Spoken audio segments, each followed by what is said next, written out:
Mais uma vez, boa noite a todos. Vamos começar aqui o nosso assunto. Boa noite. Vamos lá. Hoje o assunto é o reino dos céus.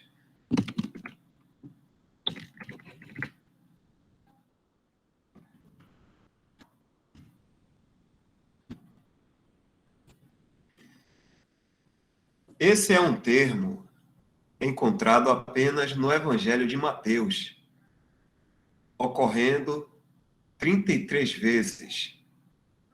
Refere-se ao reino que foi prometido nas Escrituras do Velho Testamento, que o Messias de Israel estabeleceria na terra, tendo sua sede de governo nos céus.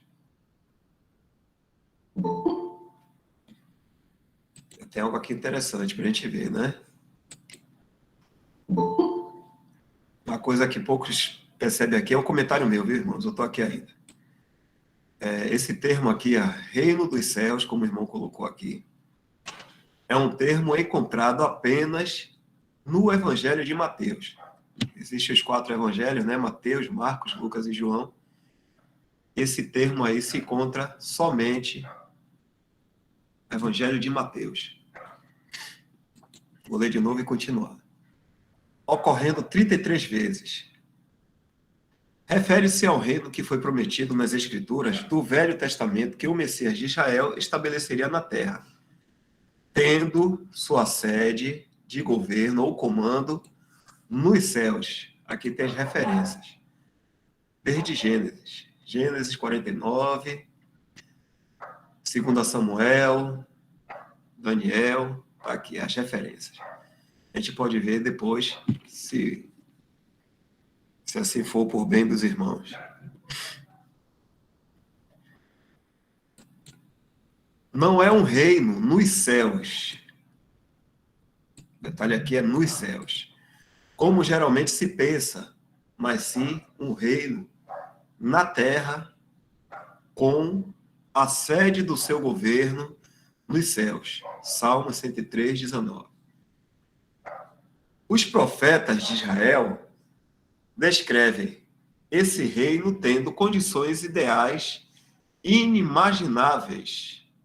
Aí a gente ainda vai ver esse assunto aqui, milênio, que está também nesse livro, Definições Doutrinais, de Bruce Anstey. Oi?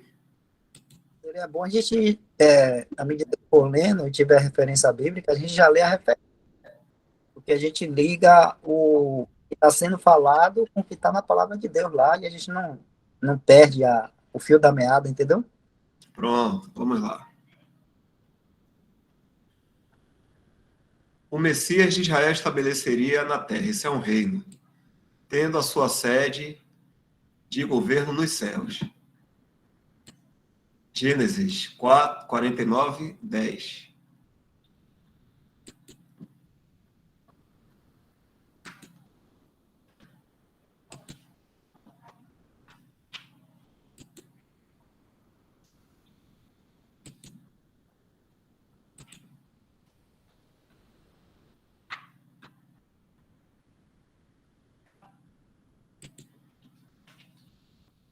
O cetro não se arredará de Judá, nem um legislador dentre seus pés, até que venha Siló, e a ele se congregarão os povos.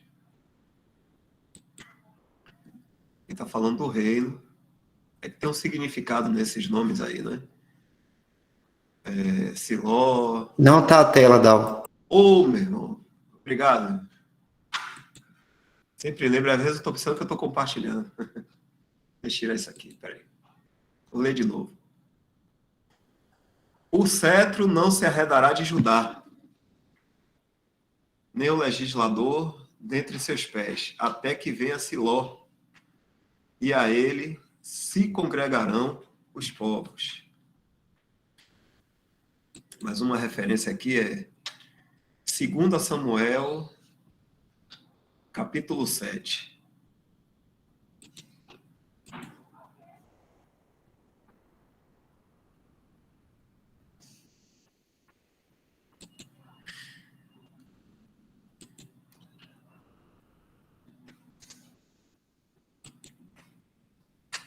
capítulo 7, versículos 12 e 13.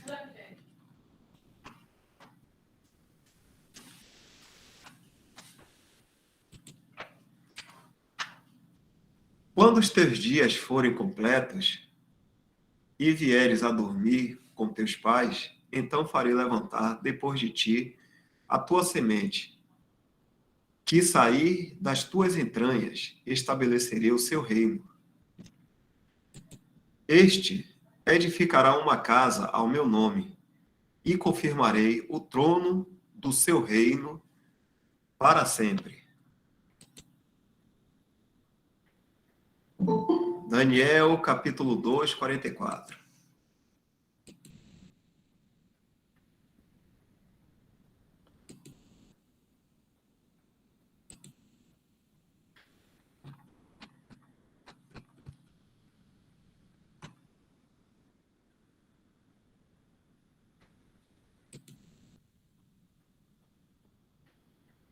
Mas, nos dias destes reis, o Deus do céu levantará um reino que não será jamais destruído. E este reino não passará a outro povo.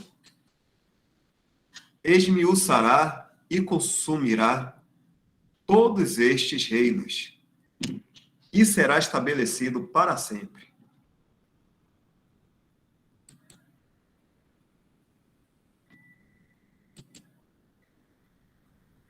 Essas referências que a gente teve aqui foi a respeito desse reino que seria estabelecido, que será estabelecido aqui na Terra.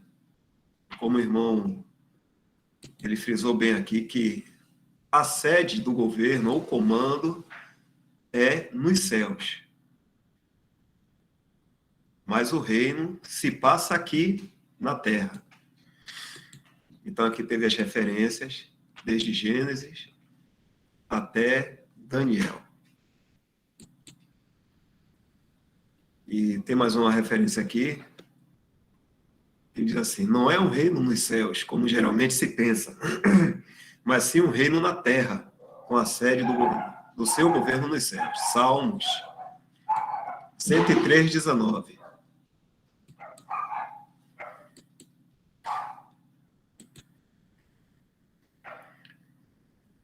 Salmos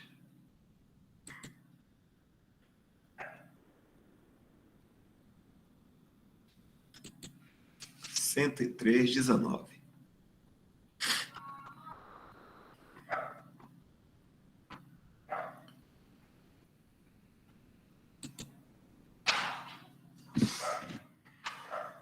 O Senhor tem estabelecido o seu trono nos céus, e o seu reino domina sobre tudo. Detalhe, o trono, que fala de poder, de comando, nos céus. E o seu reino domina sobre tudo, aqui se fala aqui na terra.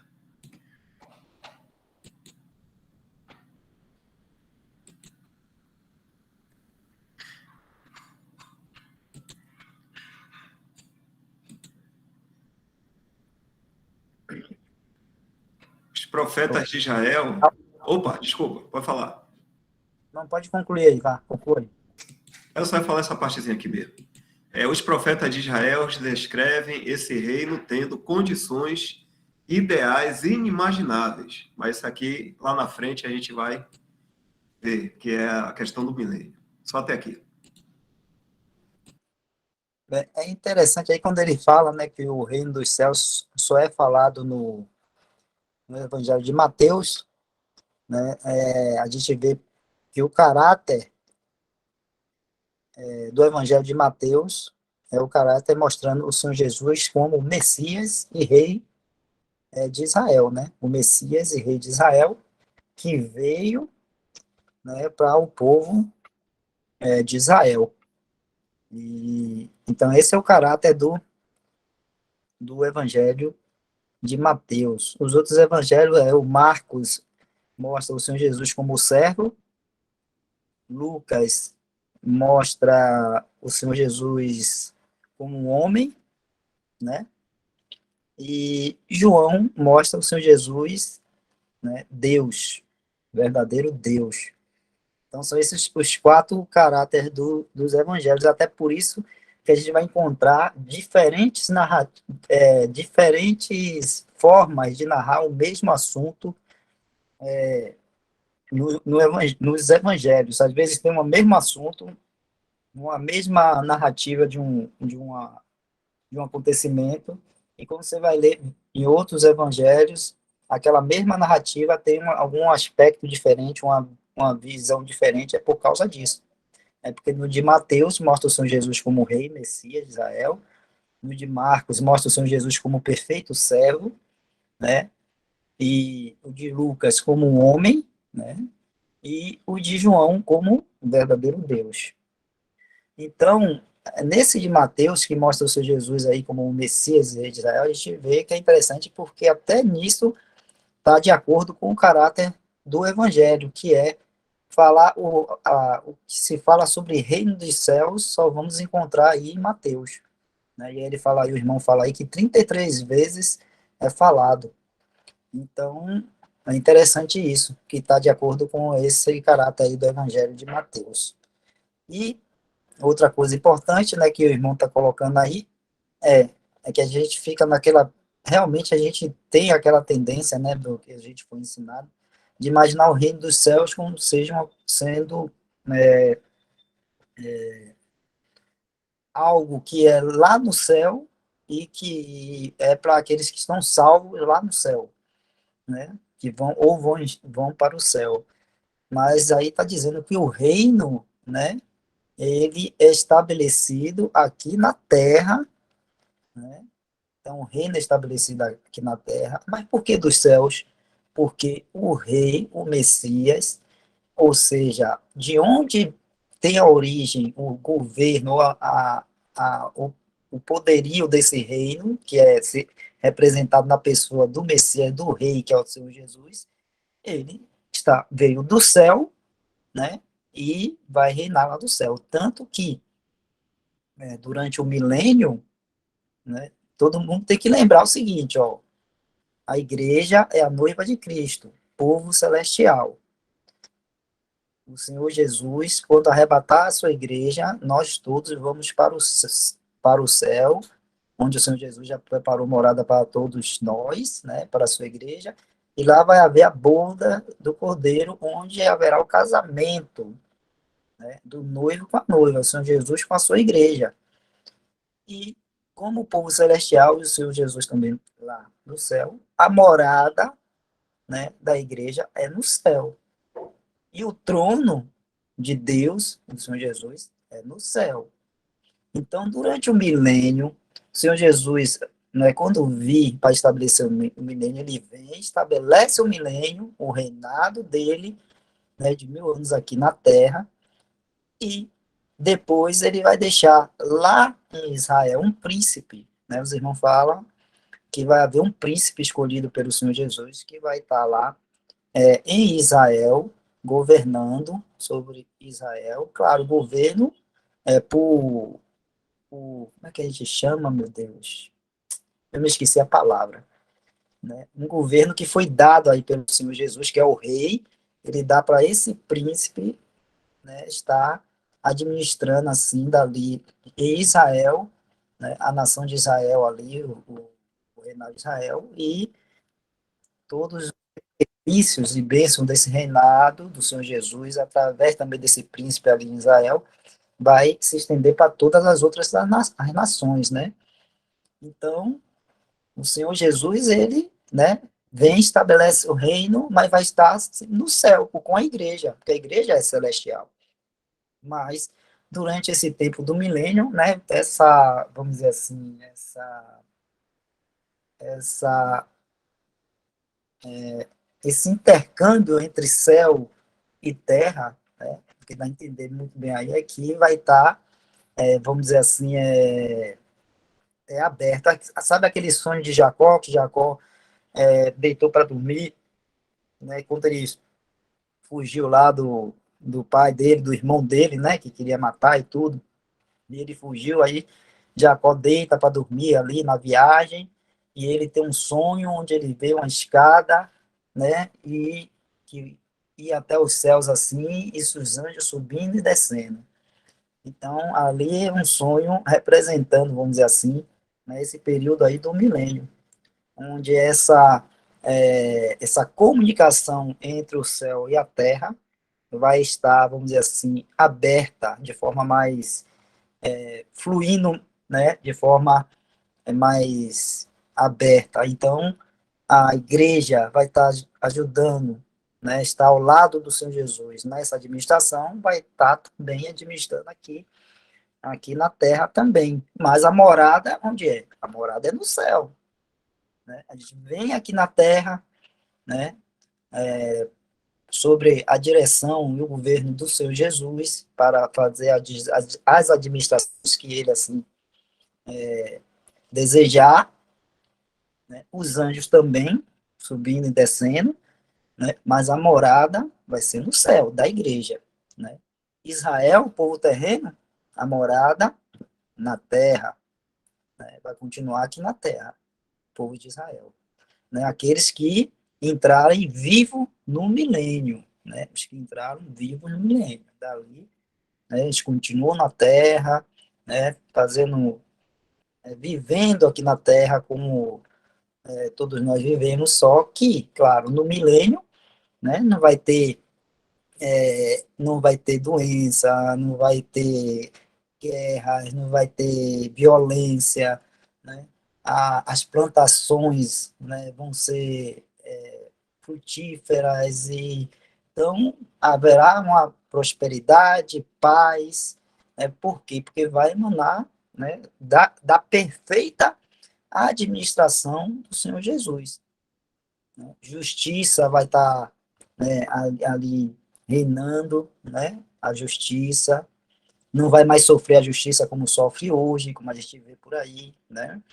Então, vai ser um reinado perfeito. Aí os homens todos verão o que é um verdadeiro reino, que é um verdadeiro reinado, uma verdadeira administração, que vem da onde? Vem dos céus, vem de Deus. E o perfeito administrador, o perfeito rei, o Senhor Jesus. Todos verão isso, porque hoje, né, não tem todos os reinos aí, reis, administração, bota uma forma de governar, o outro diz que é dessa forma, o outro é daquela outra forma, como tem as coisas políticas por aí, não tem nenhum perfeito. Todos os homens aí, né, eles são falhos, né, imperfeitos, e é o que se mais manifesta, né, o pecado que destruiu, que corrompeu tudo, né, vai se manifestando nesses governos humanos aí, e também vai se manifestando também na natureza, como a gente já viu em Romanos, né, que a gente está estudando dia de terça. Mas no reinado do Senhor Jesus, não, tudo perfeito e todos verão o que é um governo e um rei, né, que, digamos assim, perfeito. Só para dizer assim uma coisa, todos os governos hoje, reis, presidentes, isso, aquilo, outro, né, governadores, todos eles, para poder governar, eles tiram, né? Eles tiram do povo, eles sobem ao trono e aí tira do povo, tira, dizendo que vai dar, né? Muitas vezes mentindo, dá um pouquinho ali, mas eles mais tiram, né, do povo e né, da população e do povo do que dá de volta. E no reinado do Senhor Jesus é um governo, um reino que não precisa tirar ninguém, porque, né, ele não precisa, ele dá, né? Então, vai ser uma coisa assim maravilhosa. Vai ser um rei que a gente, ele vai somente dar graça, amor, né, misericórdia e também as coisas materiais para quem está aqui na terra, né? Não vai haver fome, doença e outras coisas mais, na justiça, tudo. Então, ele só dá o que a gente não vê nos governos dos homens hoje, né? Eles mais tiram do que dão. Só isso aí.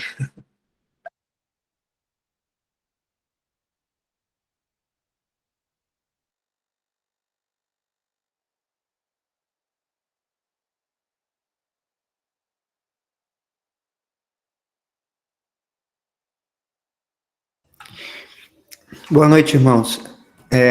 A importância de nós aprendermos sobre esses pontos, que inclusive tem relação com o Antigo Testamento, que é a questão do milênio, do reino de Cristo, que nós estamos vendo aqui os versículos do Antigo Testamento que citam esse reinado de Cristo. É importante, irmãos, nós também aprendermos sobre isso, porque, de certa maneira, nós estamos relacionados com isso.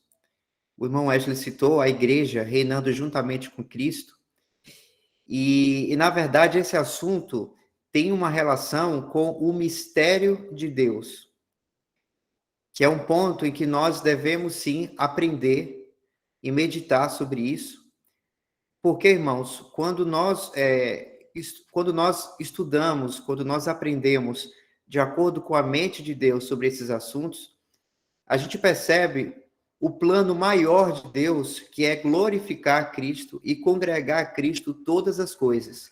E esse propósito de Deus vai se concretizar. E aí aprendemos tudo isso nos colocando na posição onde Deus nos colocou, que é um povo primogênito, chamado, né? Nós fomos comprados para sermos a igreja, a Assembleia de Deus, a noiva de Cristo, que no milênio terá o papel de esposa, aquela que ajuda na administração do reino de seu marido. Então, quando a gente aprende essas coisas, a gente precisa aprender nos posicionando e percebendo a glória que Deus está dando ao seu Filho eterno, Senhor Jesus Cristo.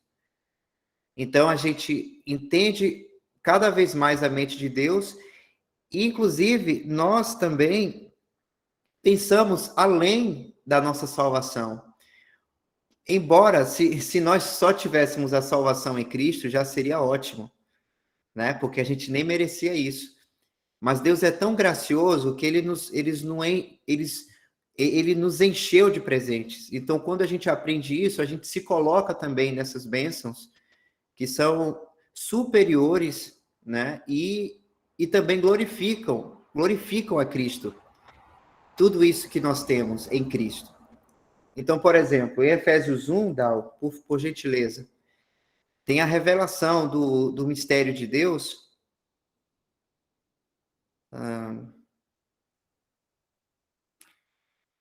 Coloca aqui, mano. Eu vou botar a partir do verso 3.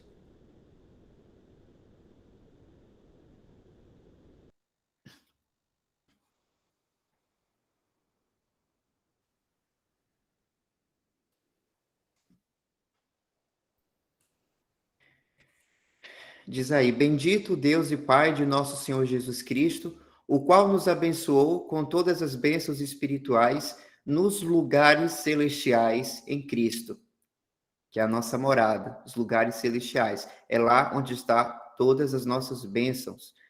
Como também nos elegeu nele antes da fundação do mundo, para que fôssemos santos e irrepreensíveis diante dele em caridade ou em amor. E nos predestinou para filhos de adoção por Jesus Cristo, para si mesmo, segundo o beneplácito de sua vontade, para louvor e glória da sua graça, pela qual nos fez agradáveis a si no amado, em quem temos a redenção pelo seu sangue, a remissão das ofensas, segundo as riquezas da sua graça, que ele fez abundar para conosco em toda sabedoria e prudência. Então, até aqui, irmãos, é a novidade que um bebê em Cristo, como o apóstolo Paulo define, conhece. Quando uma pessoa que era incrédula, né, ouve o evangelho da graça e crê, para ele ali é um motivo de muita alegria e é a grande novidade, embora é uma alegria que ele vai levar pela vida toda, porque o evangelho não deixa de ser maravilhoso, não tem como se enjoar dessa boa notícia, né? Todavia, tem algo a mais que Deus nos oferece, que aí é o que sai da parte do evangelho para ir para a parte do mistério de Deus, que o evangelho de Deus está inserido, só que é um pacote, é um combo. E aí Efésios, que é a epístola, inclusive, que coloca o cristão no mais alto possível, em que é assentado nos lugares celestiais, onde está Cristo, a partir do verso 8, Deus ele já começa a falar do seu propósito por meio do porquê que ele chamou a igreja. Que ele diz assim, que ele fez abundar para conosco em toda sabedoria e prudência, a partir do 9, descobrindo-nos o mistério da sua vontade, segundo o seu beneplácito, que propusera em si mesmo, de tornar a congregar em Cristo todas as coisas, na dispensação da plenitude dos tempos, tanto as que estão nos céus, como as que estão na terra. Que é justamente essa dispensação da plenitude dos tempos, na dispensação do milênio, quando os céus e a terra elas vão estar conectadas, como o irmão Wesley bem disse. Desce aí no 11, Dal, por gentileza. Então ele diz no verso 11, nele digo, em quem também fomos feitos herança, havendo sido predestinados conforme o propósito daquele que faz todas as coisas segundo o conselho da sua vontade, com o fim de sermos para louvor da sua glória, nós os que primeiro esperamos em Cristo. Então, irmãos, esse assunto, né, às vezes o cristão pode achar que os assuntos do Antigo Testamento não têm relação com ele. Tem.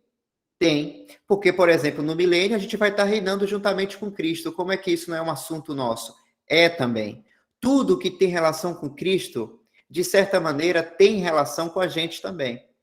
A questão é a gente saber a nossa posição, onde é que a gente está nessa relação do reino de Cristo, do milênio, na eternidade. É você ouvir a história, mas sabendo qual é o nosso lugar. Qual é o meu lugar? Qual é o lugar que você tem em tudo isso? Então, por exemplo, quando o cristão vê a questão do reino, do milênio, e ele se coloca como súdito do rei, ele está se colocando em uma posição errada. Ele está se vendo ali em um relacionamento distante com o Senhor, do Senhor como rei e ele como súdito. Mas essa não é a nossa posição. A nossa posição é como noiva de Cristo. É como se fosse no Antigo Testamento, como figura, o rei Assuero assentado em seu trono e a sua esposa ao lado. Que se não me falha a memória, Esther, ali ao lado do rei, reinando junto com ele, vendo os assuntos. É praticamente nessa posição. Então, sim, irmãos, muito importante a gente aprender esses assuntos, né? Entender o Antigo Testamento também, porque assim a gente conhece mais a mente de Deus, a gente aprende a diferenciar os assuntos, e também nos posicionando em tudo isso, para a glória e o louvor do nosso Senhor Jesus Cristo, como é a vontade de Deus, né? Como a gente leu aqui em Efésios 1.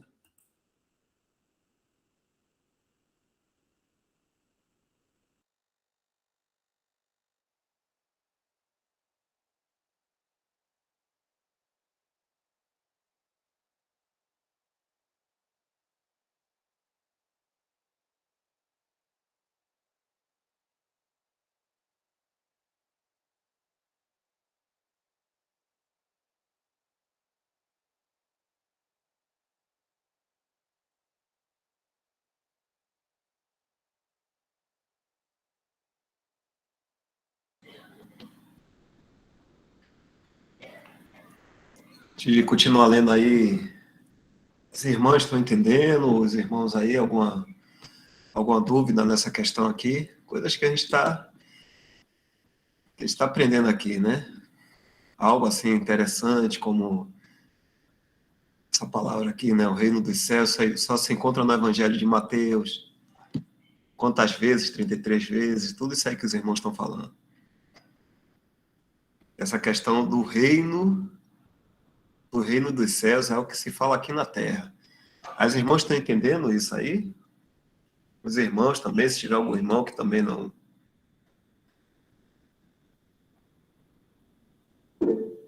queira fazer alguma pergunta, alguma coisa.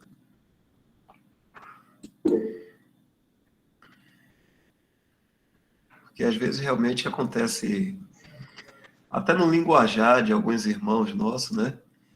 de dizer assim, Jesus é o nosso rei, eu sou filho do rei, eu sou filha do rei. Alguém já deve ter ouvido isso aí, mas não condiz com o que a palavra nos ensina. Irmãos, eu queria só perguntar sobre o que o irmão Wesley falou sobre o Senhor eleger um príncipe sobre Israel. Eu não entendi muito bem.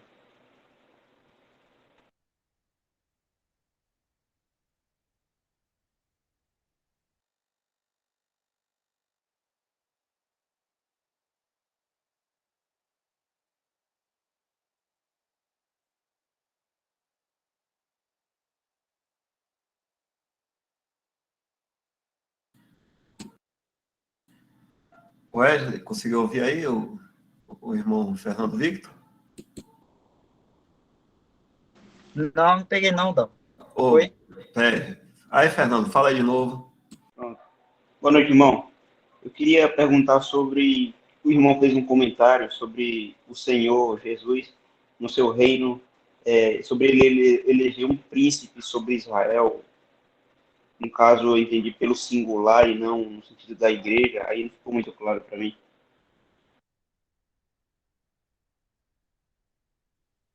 E um príncipe vai ser um judeu, né? Porque geralmente a tribo que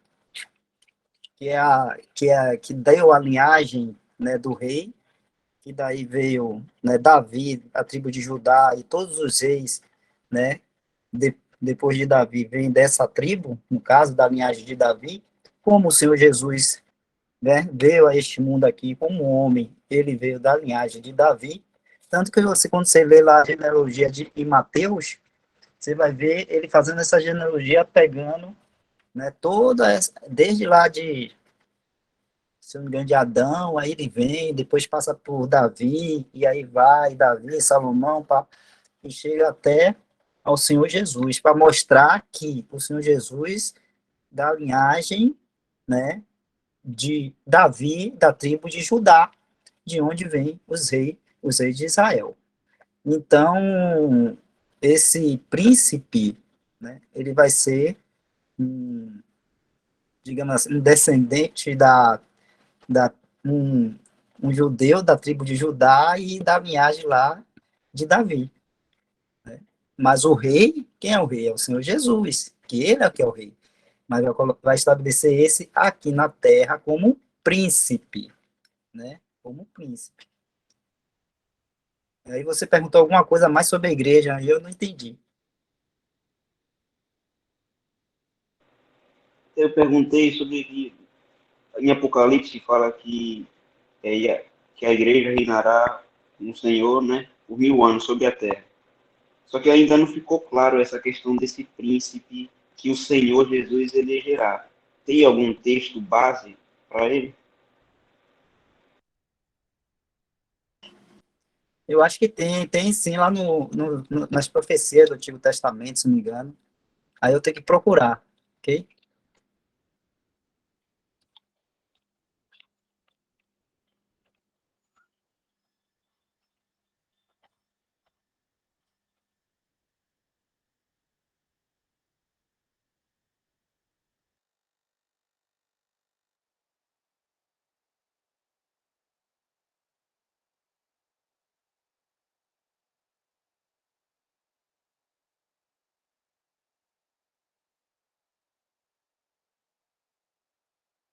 Certo, irmão, certo.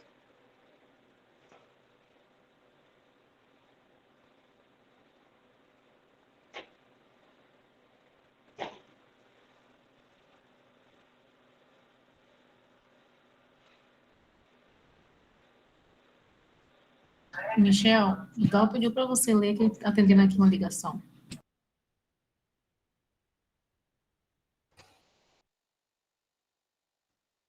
Pronto, vamos lá.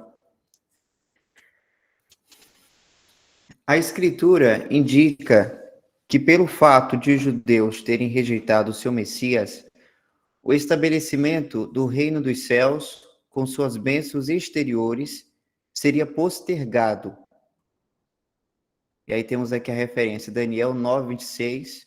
Eu vou compartilhar aqui, irmão.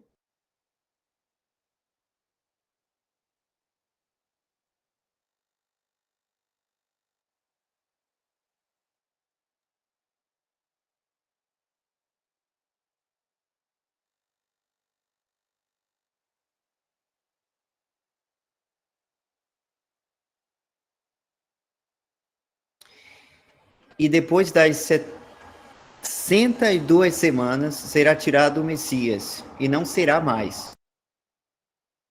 E o povo do príncipe, que há de vir, destruirá a cidade e o santuário, e o seu fim será como uma inundação, e até o fim haverá guerra. Estão determinadas assolações.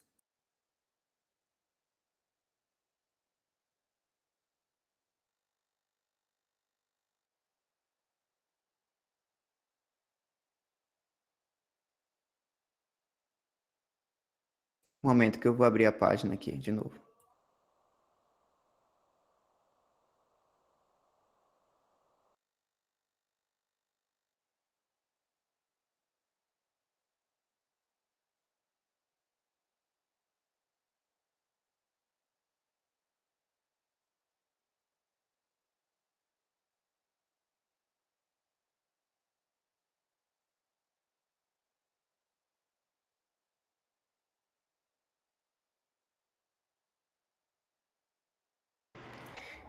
Enquanto o Michel abre aí, tem uma passagem em Ezequiel. Eu estava conferindo aqui se era isso mesmo. É 44:3 que fala desse príncipe. Parece eu ouvi um estudo dos irmãos. Mas tem várias passagens. Se eu encontrar, eu posto no grupo. Eu vou dar uma olhadinha no estudo direito. Mas parece que essa aí é uma delas. Eu ouvi os irmãos falando mais de umas 3 ou 4 passagens que falam a respeito desse príncipe.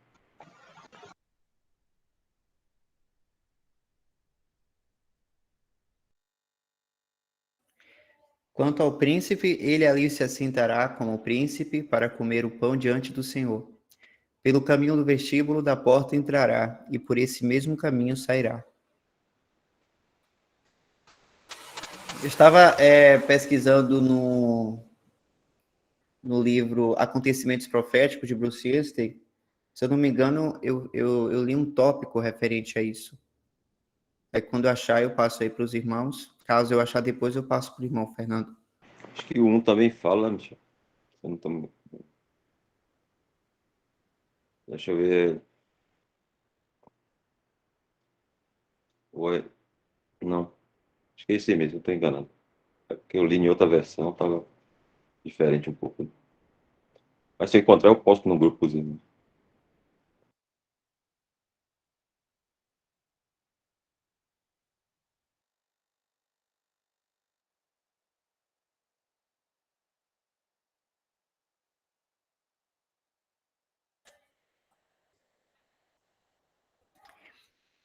Então, estávamos vendo de que, pelo fato de os judeus terem rejeitado o seu Messias, o restabelecimento do reino dos céus, com suas bênçãos exteriores, seria postergado. Postergado tem a mesma definição que adiado.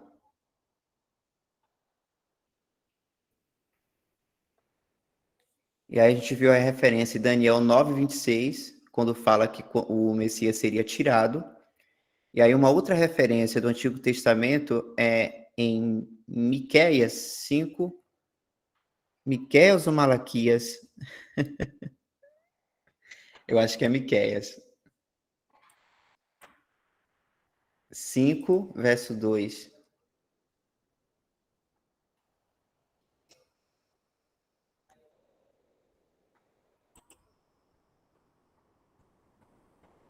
Diz assim: E tu, Belém, Efrata, posto que pequena entre milhares de Judá, de ti me sairá o que será Senhor em Israel, e cujas saídas são desde os tempos antigos, desde os dias da eternidade. Portanto, os entregará até o tempo em que a que está de parto tiver dado à luz. Então o resto de seus irmãos voltará com os filhos de Israel.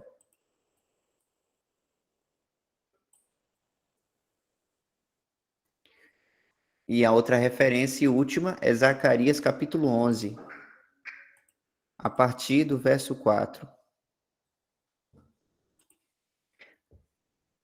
Assim diz o Senhor meu Deus, apacenta as ovelhas da matança, cujos possuidores as matam e não se têm por culpados, e cujos vendedores dizem, louvado seja o Senhor, porque enriquecido e os seus pastores não têm piedade delas.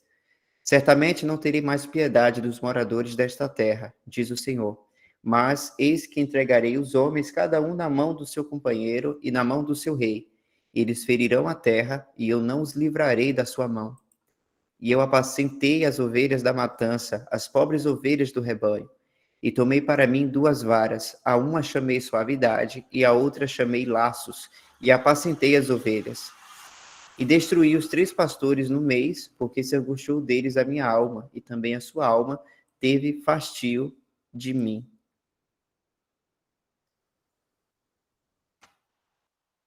E aí vai. Prossegue.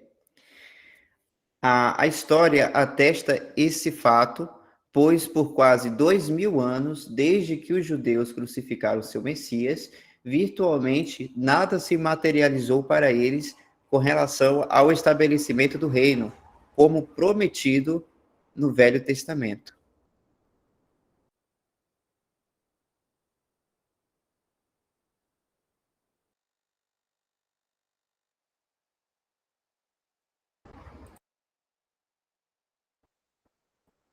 Então, nesse parágrafo, irmãos, a gente percebe uma coisa.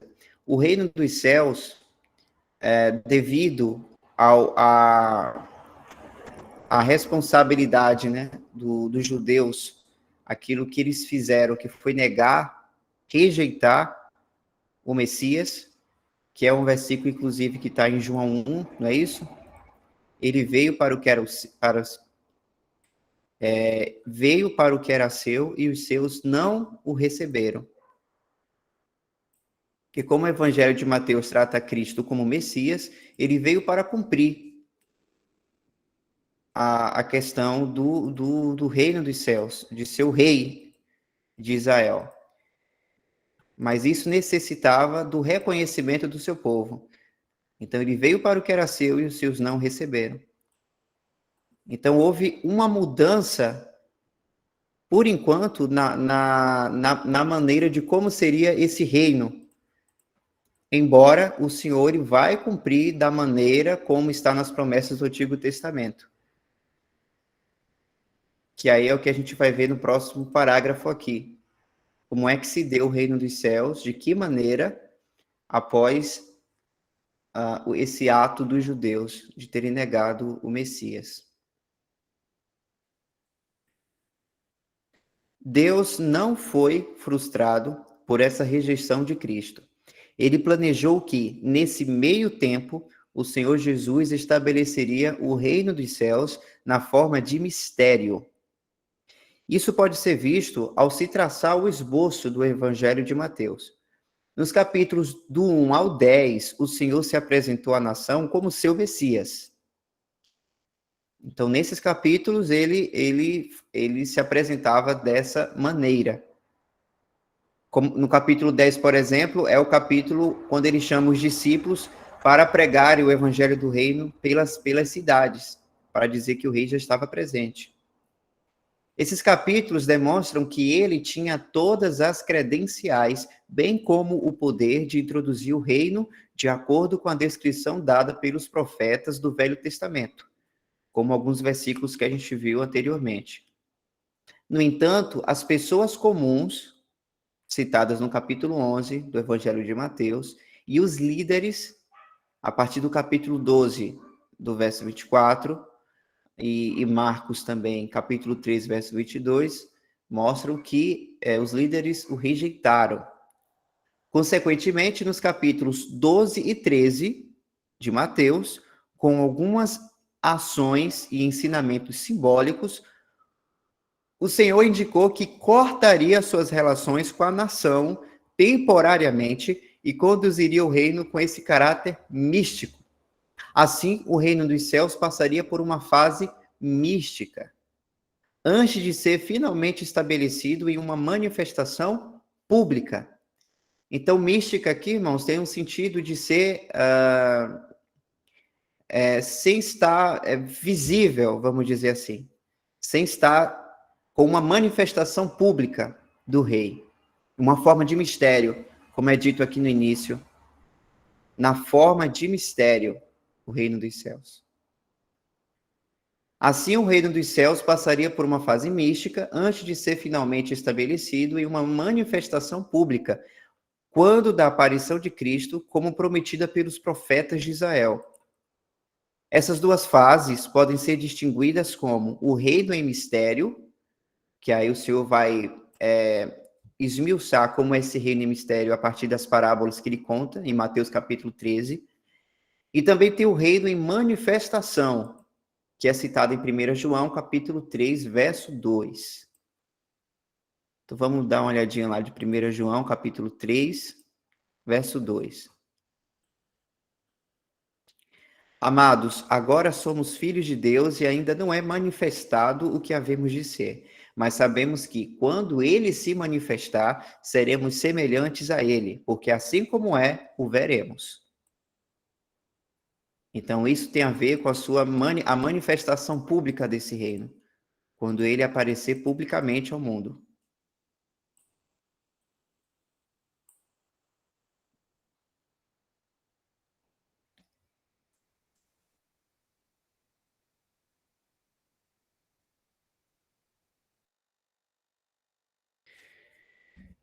Inclusive, em Mateus 13, eu não sei se o irmão Bruce vai citar no texto, mas eu lembrei, quando ele vai explicar as parábolas, ele fala no finalzinho...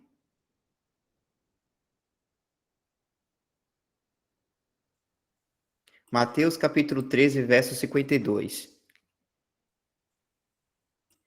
E ele disse-lhes: por isso, todo escriba instruído acerca do reino dos céus é semelhante a um pai de família, que tira do seu tesouro coisas novas e velhas.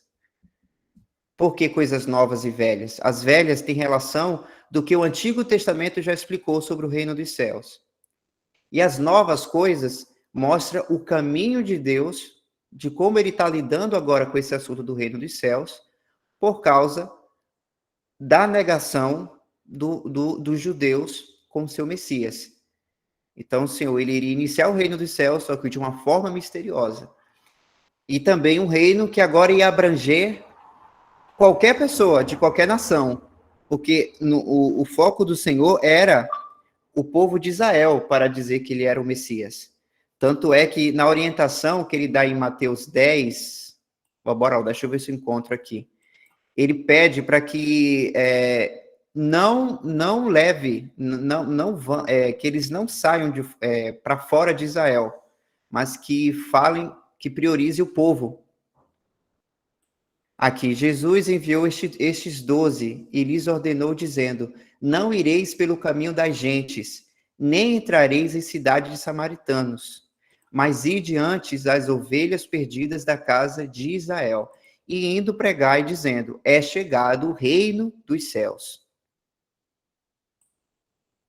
Agora, no capítulo 13, quando ele vai falar agora de como ficaria o reino dos céus devido à negação do seu povo terreno, Israel, especificamente os judeus, ele já conta a parábola. Ele já como se qualquer pessoa pode participar desse reino agora. Qualquer pessoa que quiser, inclusive, olha o que eu lembrei, aquela passagem quando falam que a mãe do Senhor estava o chamando, aí ele diz: quem é minha mãe? Mateus capítulo 12, é o capítulo anterior, versículo 46.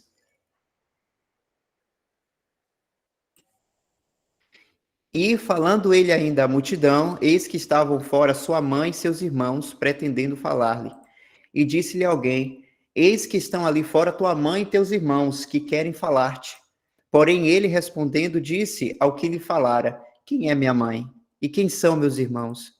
E estendendo a sua mão para os seus discípulos, disse: Eis aqui minha mãe e meus irmãos. Porque qualquer, olha o qualquer que fizer a vontade de meu Pai que está nos céus, este é meu irmão, irmã e mãe.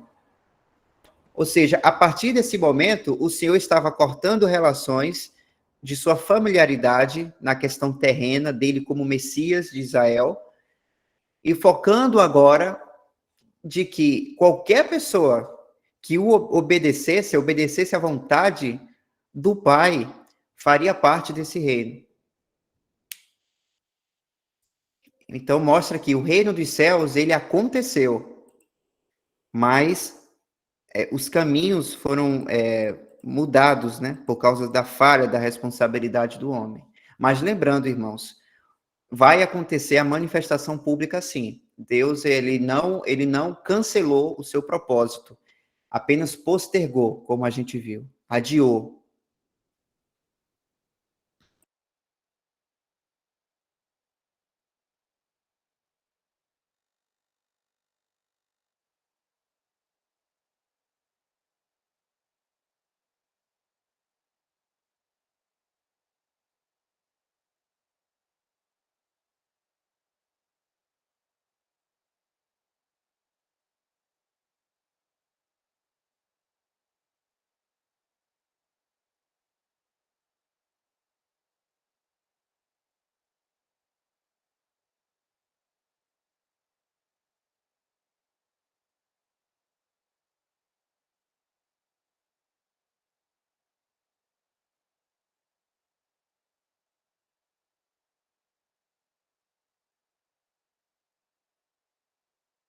Boa noite, irmão.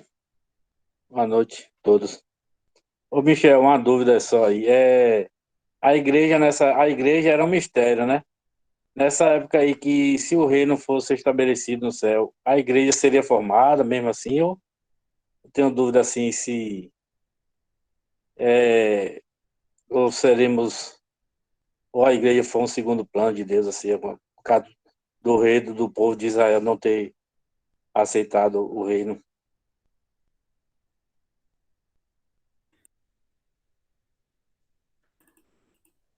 Tudo aconteceu, tudo acontece, irmão, de acordo com os planos de Deus.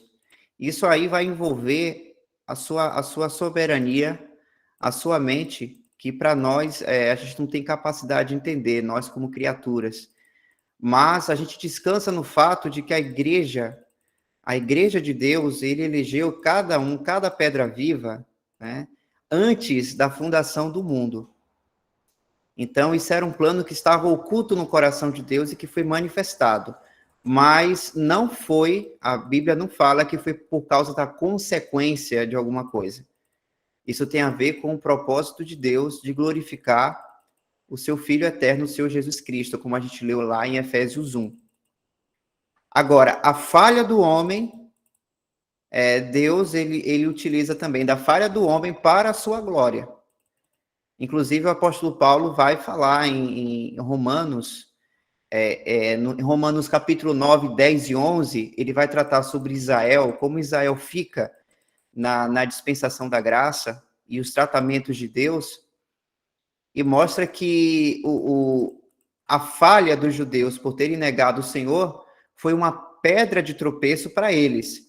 Mas, devido a isso, na questão da responsabilidade, foi um passo para a salvação dos gentios. Porque por causa da negação dos judeus, que os gentios se deram bem nessa, vamos dizer assim, né? Só que aí está se tratando do lado da responsabilidade do homem e como Deus trata com base no que o homem faz e como ele vai converter isso para a sua glória.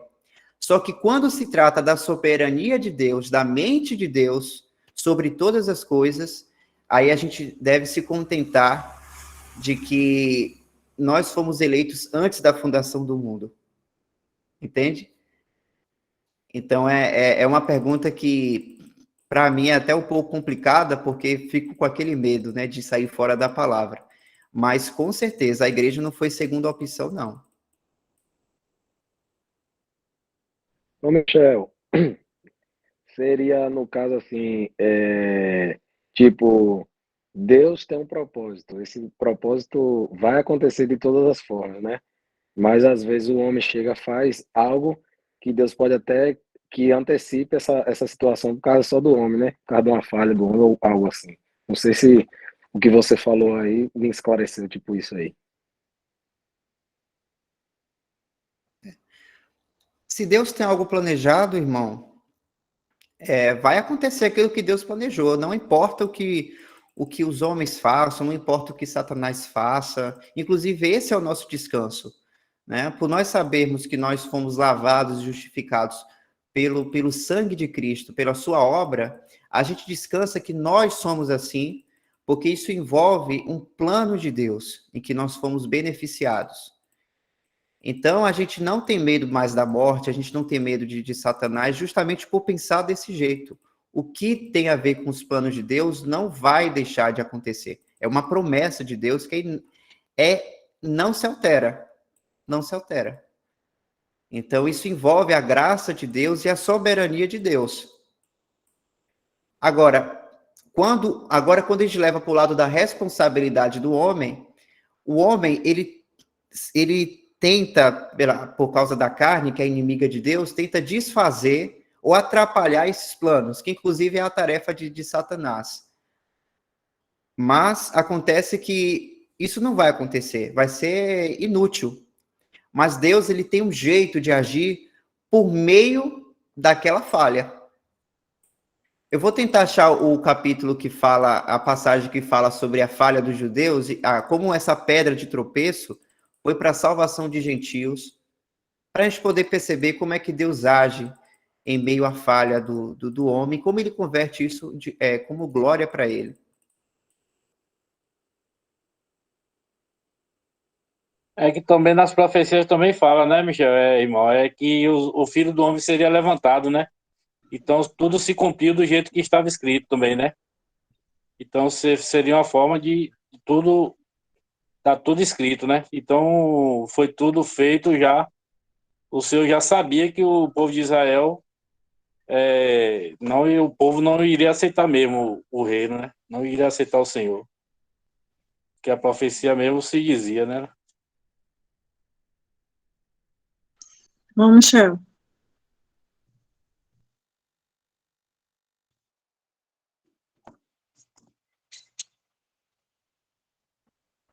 Oi, irmã.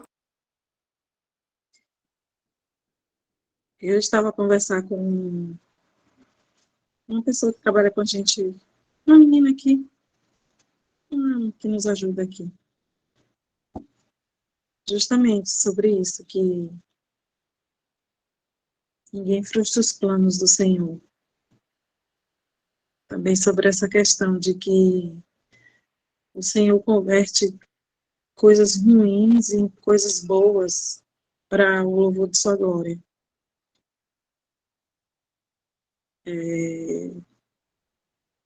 Eu me recordando de momentos que passei conversando com ela sobre isso, e que só depois, assim, o nome do Senhor foi glorificado, mas que no momento eu vi como ruim, mas que depois o nome do Senhor foi glorificado, que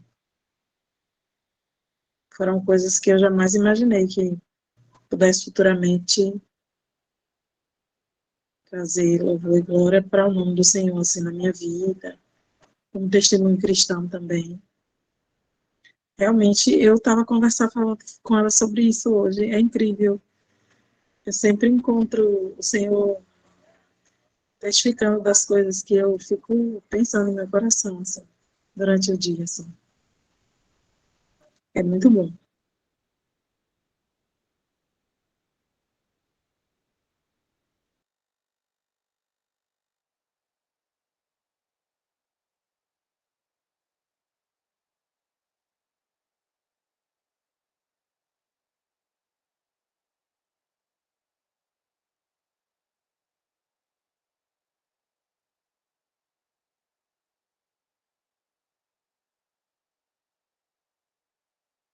Eu lembrei até de uma palavra agora que o Senhor mesmo disse, quando o rei mandou os servos, né? Mais ou menos assim, que eles os mataram. E depois o rei manda o filho, e eles, vamos, mate e filho, fique com a herança, né? A palavra que o Senhor, matemos o filho e eles ficam com a herança, tomar conta do reino, né? É uma palavra mais ou menos assim.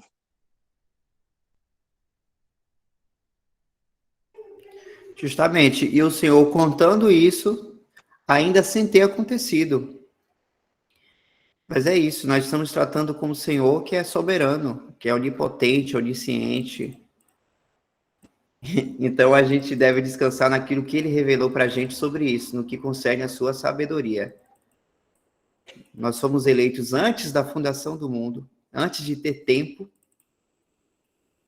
Deus já nos amava antes de ter tempo, então teve até o irmão que comentou isso, né? Quando Deus começou a nos amar, não teve um começo. Porque se foi antes da fundação do mundo, foi antes de ter tempo. Deus já nos amava antes antes da eternidade, ó, que eu estou falando. Deus já nos amava na eternidade. Então é uma coisa que é difícil a gente entender, mas a gente descansa nesse fato. Então a gente não deve pensar que a igreja de Deus, a qual a gente pertence, foi porque de uma consequência que o homem fez, então Deus fez um outro plano, de maneira nenhuma. De maneira nenhuma. Isso estava oculto no coração de Deus, antes de ter. A gente vê lá Gênesis 1, Gênesis 2, a criação de Adão e Eva, aquilo tudo acontecendo, e no coração de Deus já estava a igreja ali. Então, a gente estava ali nos olhos de Deus antes mesmo de Gênesis 1. Para a glória de Deus, né? Para a glória de Cristo. Então, esse é o fato. Não é segundo plano, não. Oi, irmão Michel.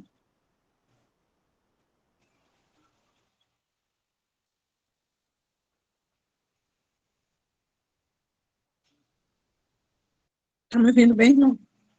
Tá ruim aqui. Estou ouvindo, irmã.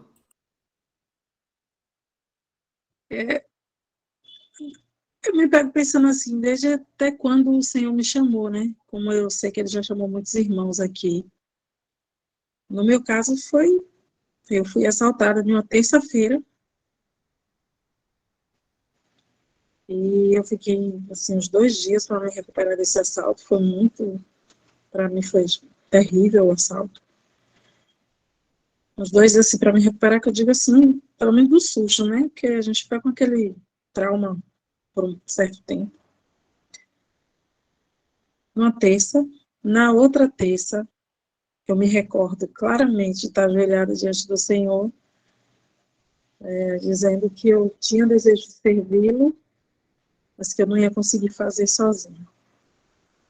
Eu me lembro claramente, como hoje. Então, talvez aquele assalto aos olhos de muitos foi ruim, né?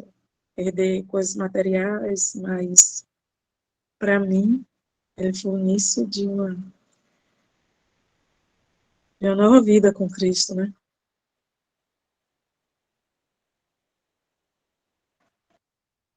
Amém.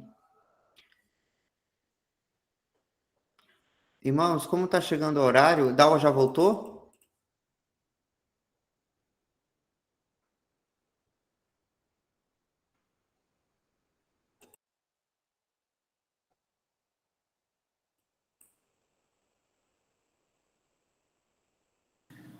Ô, Michel,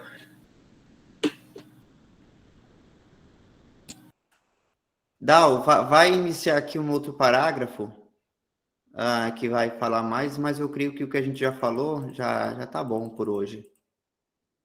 Também chegando o horário. eu também acho que até tá bom, né?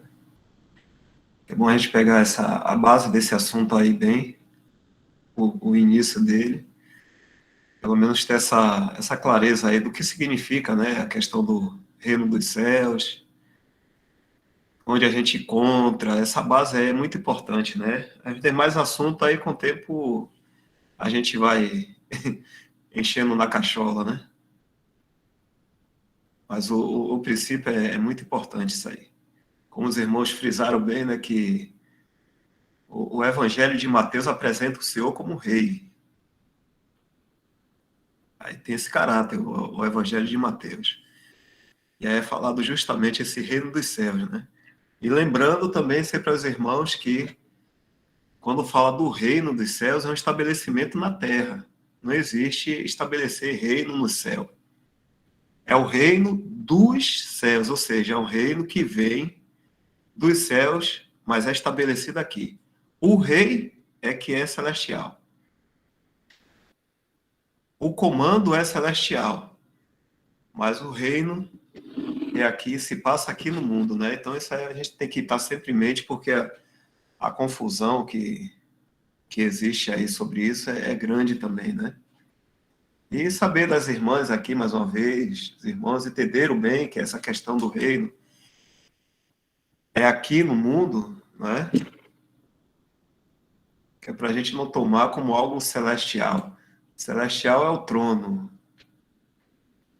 é o comando, né? Mas o que vai se passar a respeito do reino vai ser aqui nesse mundo. A gente tem que ter isso em mente aí, essa base, pelo menos. Vai falar, Danilo? Pode falar.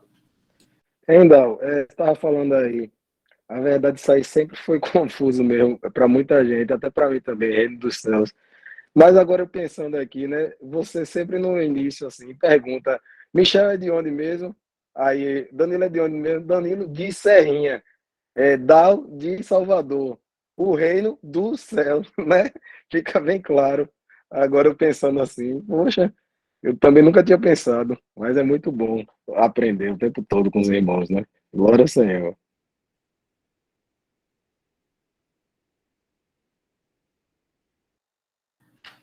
Que bom, né? Tem esses detalhezinhos aí que a palavra nos apresenta, essas nuancezinhas aí, né?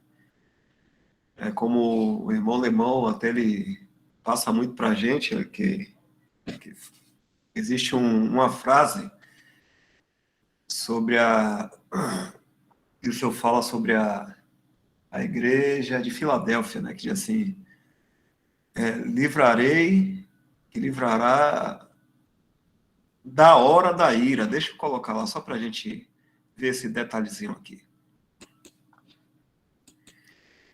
Não é na hora como se estivesse dentro, mas antes de começar. E essas coisas é importante, como o irmão falou aí, da gente prestar atenção, né? É da onde isso? É da ou na? Deixa eu ver aqui. Deixa eu compartilhar aqui com os irmãos.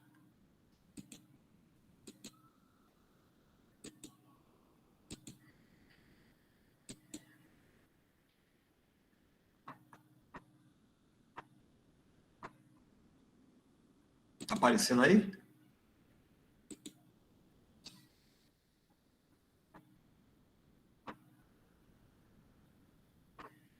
Deixa eu procurar aqui o versículo. Aqui. Isso aqui, o irmão frisa muito essa questão. Porque alguns querem dizer que a igreja vai passar pela tribulação, e não é isso aqui. Como guardaste a palavra da minha paciência, também eu te guardarei da hora da tentação, que há de vir sobre todo mundo para tentar os que habitam na terra. Então, a mesma coisa, da hora, não é na hora que estiver acontecendo. NA, na hora que estiver acontecendo, não é isso não. É da hora, algo que vai acontecer. Te guardarei da hora, não na hora, como se estivesse já acontecendo, e o Senhor vem e aí vai guardar aqueles ali naquela hora, não. É da hora. Então, há esse livramento aí de antes de iniciar essa hora aí da tentação, né? Que é a tribulação. Então, a igreja não vai estar aqui. O Senhor guarda eles dessa hora. A gente não vai ver nada aqui, né? Não vamos passar por isso. A mesma coisa como o irmão falou aí, né? Danilo é da onde? Né? É de tal lugar. Então, esse dá aí tem sempre um certo sentido. Mesma coisa, o reino no céu. A gente está falando que é no céu. Mas quando a gente fala o reino do céu, é que é o que está vindo do céu para outro lugar. Né? Então, não sei como é que fala aí, artigo não, né? Esqueci o nome disso aí. Dá, na, demais, essas coisas assim. A gente tem que prestar muita atenção na Bíblia, porque desvenda muita coisa para nós.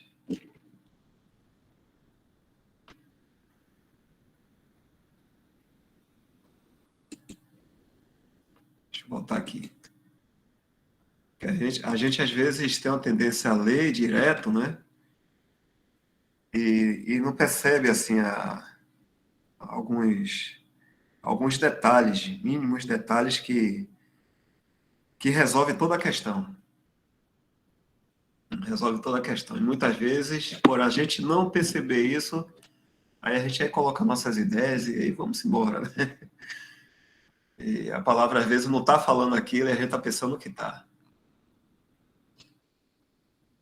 Então tudo ok, né, irmãos? Aqui são 9h35. A gente para aqui. Onde foi que parou mesmo, Michel, aqui? Só para gravar? A parábola em Lucas. Aqui, né? Pronto, aqui eu faço essa copiazinha para os irmãos.